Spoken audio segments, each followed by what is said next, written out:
You're listening to Civic Media. You can tune into any of our live shows on any radio station across the state with the Civic Media app. Find us in your phone's app store and listen anytime, anywhere. This is your WLAK Daily News Roundup for Lake Air, 107.5 FM and 1260 AM in Amory. For WLAK News, I'm James Kelly.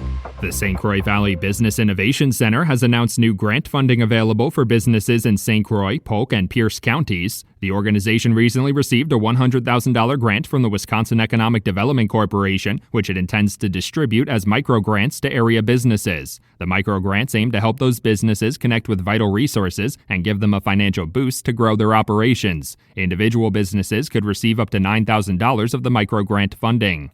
The University of Wisconsin-Superior has been designated as storm-ready by the National Weather Service. The designation is given to schools and community groups that go above and beyond to prepare for extreme weather instances. UW-Superior earned the designation thanks to the establishment of a 24-hour warning center that monitors local weather conditions and sends out weather alerts, and the creation of a formal hazardous weather response plan. All UW-Superior students are automatically enrolled to receive the updates through Safe Alert text messages. Bear hunting season is officially underway in Wisconsin and will run through October 7th. According to a press release from the Department of Natural Resources, over 32,000 residents submitted an application for one of the over 13,000 bear licenses available this year. DNR officials are also reminding hunters to be aware of bear hunting regulations in their zones, specifically when dogs will be allowed. Dogs are not permitted at any time in zones C, E, and F, and will only be permitted through September 30th in zones A, B, and D. With school back in session across the state, the Wisconsin School Bus Association is reminding residents to drive safely near school buses. According to a survey conducted by the organization, the rate of illegal school bus passing incidents dropped from 38% in 2024 to 35% in 2025. Still, the one-day survey saw a total of 316 illegal passing incidents, putting children getting on and off their school buses in danger. Drivers should be aware of school buses on the roads and stop when the buses turn on their red flashing lights. Northwood Technical College held a ribbon-cutting ceremony for its new Medical Laboratory Education Center last week. The new West 8th Street facility in New Richmond will offer medical laboratory technician program students more in-depth and hands-on training opportunities. The total cost of the project was nearly $4.8 million, which was funded through financing, community donations, and donations by Westfields and Northwood Technical College. Officials hope the new facility will help address persistent shortages in the region's healthcare workforce. Washburn County officials have started sharing the results of their recently conducted community housing survey. The survey was conducted by Community and Economic Development Associates, which found a lack of workforce housing to be the biggest challenge facing the region. Organization officials recommended the development of about 300 market-rate workforce rental housing units and 250 more modest housing units for first-time home buyers to attract more young professionals to take open jobs in the area. The Wisconsin Department of Natural Resources is asking for the public's help with its reforestation program. The DNR is once again offering residents the chance to get paid for collecting red and white pine cones for the program, which are most readily available in early September. The agency will pay $125 per bushel of red pine cones and $70 per bushel of white pine cones. Residents should call state nurseries, including the Hayward Nursery in the Northwest region, before collecting the pine cones to ensure purchasing is still open. City of Rice Lake officials are inviting residents to a public information meeting on the proposed Marshfield Clinic Health System Lakeview Heritage Park. Early plans for the proposed park include an amphitheater with space for around 3,000 spectators, a playground, a fishing pier, and a boat dock. Officials expect the project to cost around $2.4 million. The meeting will be held on Wednesday evening from 5 p.m. to 7 p.m. After the meeting, city officials will release an online survey to gather more ideas and input on the proposed park from residents. A recent report released by the Wisconsin Policy Forum found that municipalities in the state have been spending more money due to inflation. According to the report, municipal spending increased by a little over 7% in 2023, meaning cities and villages spent about $80 more per resident on average than in 2022. The report also found municipalities saw a nearly 3% increase in general obligation debts, which was the smallest year-over-year percentage increase in the last 10 years, thanks to collecting over $3 billion in property taxes for the first time.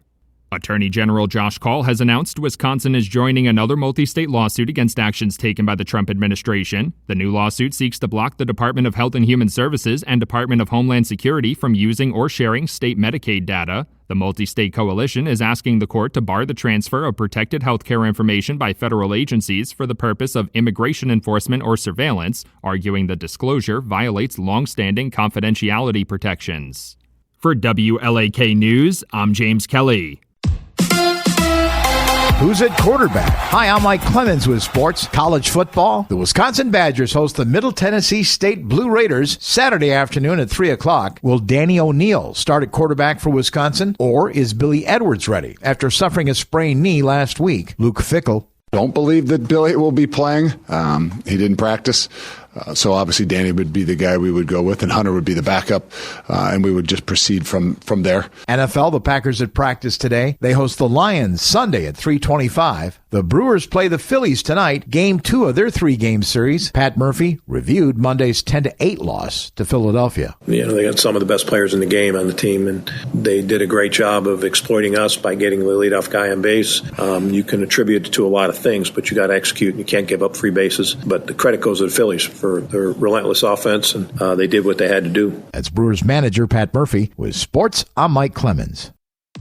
On your entertainment beat, I'm Pete Schwaba. The Office executive producer Greg Daniels says at one point he was determined never to revisit a similar world to the one he created at The Office. But ultimately, he decided to dive back into the mockumentary sitcom world with Peacock's The Paper. Daniels said he changed his mind after seeing The Office at #1 on Netflix for 4 years. The Paper is now available to stream on Peacock. Alice Rotunda gave birth to her 4th child in a McDonald's parking lot in Michigan. Rotunda said she always planned to name her daughter Matilda and call her Tilly. But after giving birth in the parking lot of the restaurant that served billions and billions, they added a tweak to the name and will call her Mick Tilly. According to the New York Post, Alice insisted she was in labor, but the hospital staff disagreed and sent her home, resulting in said parking lot birth. This was a tough decision for the Rotundas because McTilly was actually conceived in a Burger King parking lot. Once again, it's McDonald's for the win. Former wrestler Dwayne "The Rock" Johnson's moneymaker has always been action films, and not even good ones, really. He's made a decent living using his physique and charm to headline very mediocre films. That apparently has all changed now. Johnson shed 60 pounds for a role in his new film, The Smashing Machine, which tells the story of MMA fighter Mark Kerr. The film stars Emily Blunt opposite Johnson as Kerr's girlfriend. Johnson's hard work physically and mentally appears to have paid off, as the film just premiered at the Venice Film Festival and received a 15-minute standing ovation, making Johnson sob uncontrollably, according to Variety. It's early, but those who have seen the film are already creating Oscar buzz for Johnson. He appears to have come a long way since San Andreas. In a related story, I've been trying to lose 20 pounds for about 3 years and can't really use the "I put it on for a movie" role excuse much longer. Everyone loves a comeback story, and there was a big one last weekend at the box office. The film Weapons, in its 4th week of release, regained first place on the big screen over the holiday weekend. The horror film raked in $10 million,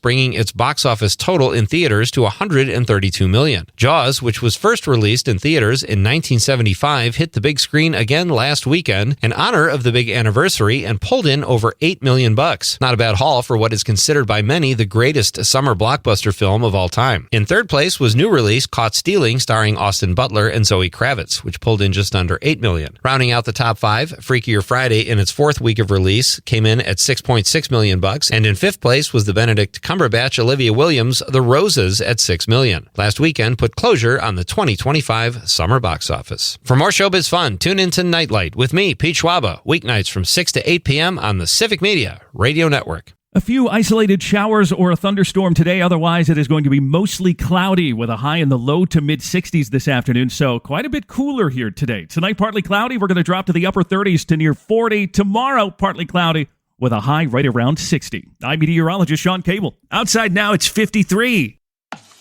That's your WLAK Daily News Roundup from Civic Media. Subscribe to this podcast on Spotify, Apple, or wherever you find your podcasts. Find more news at lakeair.radio. The national news cycle never stops, but it can be hard to find news about your local community. Civic Media is dedicated to providing quality local and state news coverage across Wisconsin. With the Civic Media app, you can get notifications about local stories that matter to you and your community. Find the free Civic Media app in your phone's app store and choose notifications from the menu to tell us what kind of news you want to hear about.